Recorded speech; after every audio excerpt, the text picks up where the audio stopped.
Salut les devins, c'est Saiki. On se retrouve aujourd'hui pour se parler de la maladie cardiaque de Son Goku, maladie du cœur qu'il a contractée il y a fort longtemps maintenant dans l'œuvre Dragon Ball, aussi bien le manga Dragon Ball, les 42 tomes originaux que l'anime Dragon Ball Z, donc les 291 épisodes. Il y a malheureusement une question pour laquelle nous n'avons pas de réponse et on va quand même essayer d'y voir plus clair ensemble aujourd'hui. On va grandement rentrer dans le détail, c'est d'où provient cette maladie cardiaque que Goku a pu choper à cette époque-là. C'est elle-même qui a causé la mort de Son Goku dans le futur alternatif de Trunks, donc de Mirai Trunks. C'est pour cela d'ailleurs que ce Trunks est venu dans le passé alternatif, sans savoir d'ailleurs qu'il se rendait dans un passé alternatif, afin de venir sauver les siens, de sauver Son Goku, de pouvoir se battre contre les restes de l'armée du ruban rouge et plus particulièrement le Dr Gero, avec des surprises que Trunks lui-même n'avait pas prévues comme C19, un changement sur C17, C18, la présence de C16 ou encore l'évolution terrible de Cell. Aujourd'hui on va se parler de l'origine de la maladie du cœur de Son Goku, et il faut savoir que l'œuvre Dragon Ball, aussi bien l'anime et le manga sont extrêmement avares à son sujet.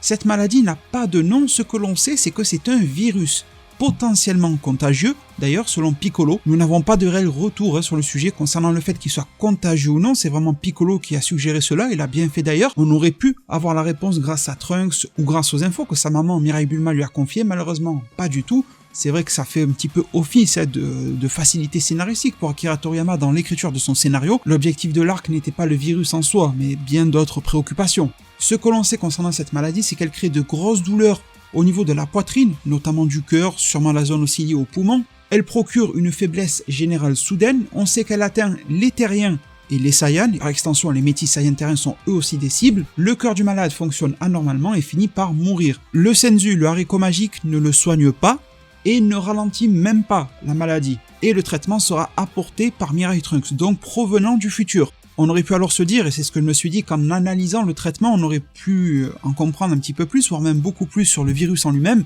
Malheureusement, le traitement est peut-être encore moins développé dans l'histoire de Dragon Ball que la maladie et le virus lui-même.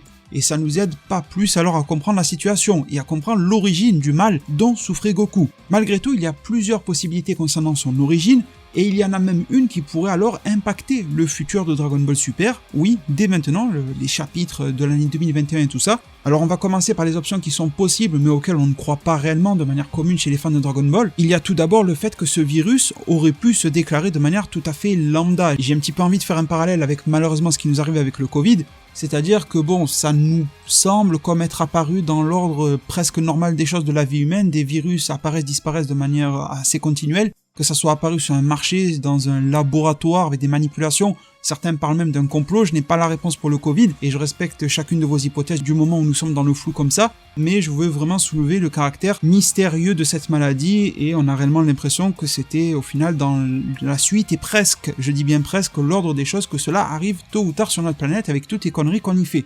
C'est une possibilité et Goku l'aurait juste alors chopé, comme plein d'autres terriens aussi. D'ailleurs, Bulma et Mirai Trunks nous font écho du fait que c'était réellement une pandémie dans le monde futur. Il y a une autre théorie dont on entend très peu parler, c'est tout simplement que ça pourrait être un virus créé par le Dr Gero lui-même. Ça serait un petit peu la vengeance du Dr Gero. En soi, il aurait alors prévu de fabriquer les cyborgs, les androïdes, les robots, tout ce qui est à moitié humain et robotisé comme C17, C18, diverses formes de robotisation des êtres humanoïdes de manière générale. Et je me permets alors de vous rappeler que le personnage de C16 est un robot, 100%, il n'a pas d'âme ou quoi que ce soit, il n'est pas modifié comme C17 et C18 qui étaient à la base des êtres humains, mais même s'il est fait de toutes pièces, il est la représentation du fils décédé du Dr Gero. C'est Akira Toriyama qui nous l'avait dit dans une interview.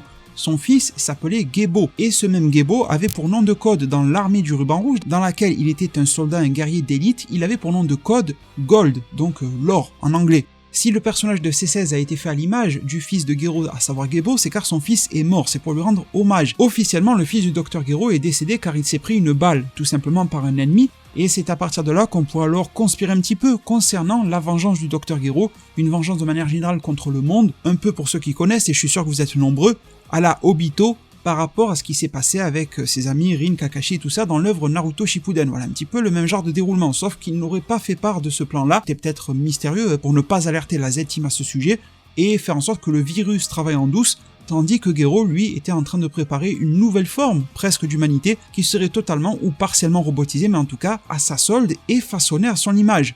Une autre théorie, celle-ci est un petit peu plus populaire, je pense que vous la connaissez un petit peu plus que celle du Dr Gero, c'est la poitrine que le capitaine Ginyu s'est perforé avant de faire un échange de corps avec Son Goku sur Namek. C'est vrai que l'arc Namek est tout proche de l'apparition de la maladie cardiaque de Goku. Même si Goku a passé beaucoup de temps sur Yardra, il y a passé quand même 1 an, donc ça rend beaucoup moins probable cette thèse, mais on pourrait se dire qu'au moment où il y a eu cet échange d'âmes, de corps et tout ça entre le capitaine Ginyu et Goku, quand en plus le corps s'est fait perforer, il y aurait pu y avoir quelque chose de sale qui s'est transmis à Goku, mais j'ai beaucoup de mal à y voir clair dans cette idée-là. Pour terminer, je vous partage alors l'hypothèse clairement la plus probable et avec un maximum d'explications, le voyage de Son Goku sur Yardra. Vous le savez tous, à la fin des actions qui se sont déroulées sur Namek, Goku n'est pas rentré directement sur Terre après sa bataille contre Freezer en prenant un vaisseau de l'armée de Freezer qui était programmé pour aller sur Yardra, parce que l'armée de Freezer prévoyait d'envahir, de coloniser, de réduire à feu et à cendre très sûrement Yardra et d'en refaire quelque chose de nouveau. Ceci ne sera pas produit, mais c'est donc Goku qui a profité qu'un vaisseau soit déjà programmé et il est parti sur Yardra. Goku y est donc resté 1 an, il a reçu des entraînements de Pibara, nous le savons maintenant grâce à Dragon Ball Super, il y a appris donc le contrôle de son esprit, au moins partiellement, lui permettant d'utiliser la téléportation. Et donc il se pourrait que quelque chose de tout à fait sain pour les Yardra, qui se baladent dans l'air, qui se transmettent par les contacts physiques sur Yardra, par la salive, par des projections, je ne sais quoi, aurait donc atteint Son Goku. Et pour un corps terrien / Saiyan, cela serait fondamentalement mauvais. C'est une possibilité, mais quand même elle a beaucoup de sens, elle serait forte, parce que ça voudrait dire que Son Goku serait le point de départ d'une pandémie dans le futur alternatif de Mirai Trunks, mais dans le présent cela a été contenu car Goku et Yamcha ont pris rapidement le traitement, il y a eu très peu de cas contacts, on va reprendre les termes utilisés pour le Covid, et donc tout irait bien par la suite, c'est pour ça que ça ne s'est pas propagé au-delà de Goku et de Yamcha, car oui, je vous le rappelle, Yamcha a pris également le traitement, sous les conseils de Piccolo, qui lui disait, comme je l'ai évoqué en début de vidéo, que le virus cardiaque pourrait être contagieux. En quelque sorte, dans le futur alternatif de Trunks, si c'est bel et bien Son Goku qui a ramené cette merde sur la planète Terre, ça sera alors par les effets de cluster, de cas contact et de toutes les choses qu'on n'arrête pas de nous rabâcher à la télé en ce moment depuis des mois même, qui ont fait que Son Goku l'a donné à la Terre entière et n'a pas pu y résister lui-même. Par contre, il y a vraiment quelque chose qu'il faut expliquer, c'est que dans la timeline du futur alternatif, là, de Mirai Trunks, Goku contracte très vite le virus. Mais dans la timeline principale, il l'a 6 mois après, 6 mois plus tard, par rapport à la date annoncée par Trunks venant lui-même du futur. Alors nous, on a mis ça sur le dos de timeline alternative ou autre, mais pas forcément. Et je vous parle de ce décalage de 6 mois, car celui-ci pourrait annuler, rendre totalement obsolète l'hypothèse de la planète Yardra. Parce que dans le futur alternatif, Son Goku revient de Yardra, juste quelques temps après, c'est bon, le virus se manifeste. Et donc si ça ne se produit pas rapidement après le retour de Yardra, donc en fait les Yardra deviennent un petit peu innocents dans l'affaire, ils n'ont rien refilé à Son Goku. Mais attention par rapport à ça, il faut se rappeler des caractéristiques de ce virus et il faut se rappeler des éléments qui ne se passent pas pareil dans les deux timelines, celle du futur et celle du présent. La première chose à se remettre en tête, c'est que le Super Saiyan de niveau 1 par exemple, accélère les symptômes, et il les accélère drastiquement. Et ce qu'il faut mettre alors en corrélation, c'est le fait que dans le futur alternatif de Trunks, Son Goku revient de Yardra, et c'est lui qui, sous sa forme de Super Saiyan 1, se débarrasse de Mecha Freezer et de son père le roi Cold. Tandis que dans la timeline présente, Goku ne fait absolument rien, c'est tranquille. Il revient, le travail est fait par Trunks en Super Saiyan, mais Trunks n'est pas malade donc tout va bien. Son Goku ensuite utilise le Super Saiyan face à Trunks, mais il l'utilise brièvement, à bas niveau, et en utilisant seulement son doigt. Dans le futur, le combat Son Goku contre Freezer et son paternel ont pu alors faire progresser le virus dans Son Goku bien plus rapidement, et faire en sorte qu'il se déclare par exemple 6 mois plus tôt, dans le futur alternatif. La thèse alors selon laquelle Son Goku a bel et bien reçu ce virus sur la planète Yardra n'est absolument pas exclue, et elle reste de nos jours la thèse numéro 1 concernant cette maladie. Il y a autre chose qui pourrait venir appuyer cette thèse, c'est que nous ne savons absolument pas si ce virus a touché la population mondiale du présent dans Dragon Ball. Normalement, si ce virus était déclenché, c'est clair que Toriyama n'aurait pas fait un chapitre ou un arc entier, on n'aurait pas vu les humains tentant de se battre contre le virus et des scientifiques, voilà, c'est pas le propos de Dragon Ball. Mais on aurait bien eu une case quelque part qui nous le mentionne. Bon, le virus est en train de se propager, nous allons par exemple utiliser le traitement venu du futur pour le guérir encore plus vite que là-bas, éviter clairement la pandémie, faire en sorte que ça soit un petit peu des épidémies plus localisées ou autres, que l'on va vite traiter, avoir le moins de pertes humaines, ce genre de choses. Mais ça n'a même pas été mentionné. Et ce dernier fait que je viens d'énumérer vient tout simplement boucler la boucle. Goku dans le futur alternatif a été probablement celui qui a fait en sorte que cette maladie cardiaque, ce virus cardiaque se propage sur la planète Terre par le principe des cas contacts. Au début, par rapport aux proches de Son Goku, les proches de Son Goku vont faire leur vie, vont dans les commerces, voir leurs d'autres amis ou je ne sais quoi, ça se propage avec un effet boule de neige, ainsi de suite, et dans la timeline présente, ça aurait pu être Goku et Yamcha qui l'auraient propagé, mais étant donné que les deux ont reçu le traitement de manière très rapide, absolument rien n'a été refilé à personne.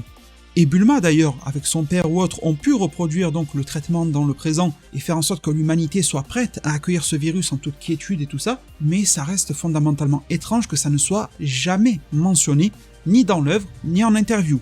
En guise d'ouverture, je n'oublie pas ce que je vous ai dit un tout petit peu plus tôt dans cette vidéo, si Son Goku est bel et bien celui qui a ramené un virus de la planète Yardra, il y a alors une forte probabilité que cette expérience se reproduise par rapport au personnage de Vegeta. Et oui, Vegeta dans l'arc Moro est parti s'entraîner à environ 2 mois sur la planète Yardra.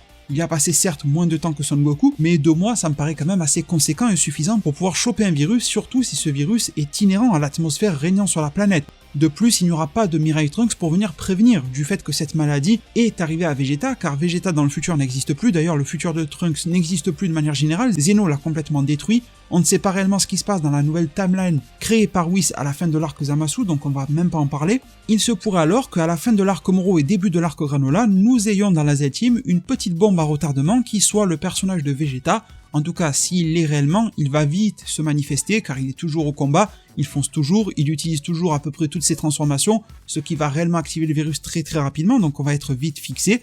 Mais gardons aussi en tête qu'un virus peut être éradiqué. Il est alors tout simplement probable, si l'on veut boucler la boucle par une autre facilité scénaristique, et si c'est le cas, Toriyama pourrait très bien s'en servir, en nous disant que les Yardra se sont débarrassés de cet aspect de leur mode de vie, de leur planète, de leur atmosphère, de cette bactérie, de ce virus qui circule chez eux, mais qui est inoffensif pour eux, peut-être sous conseil de la patrouille galactique ou quelque chose comme ça, pour faciliter des échanges commerciaux avec d'autres peuples, eh bien ils s'en sont débarrassés définitivement, comme ça il n'y a plus jamais de contaminés.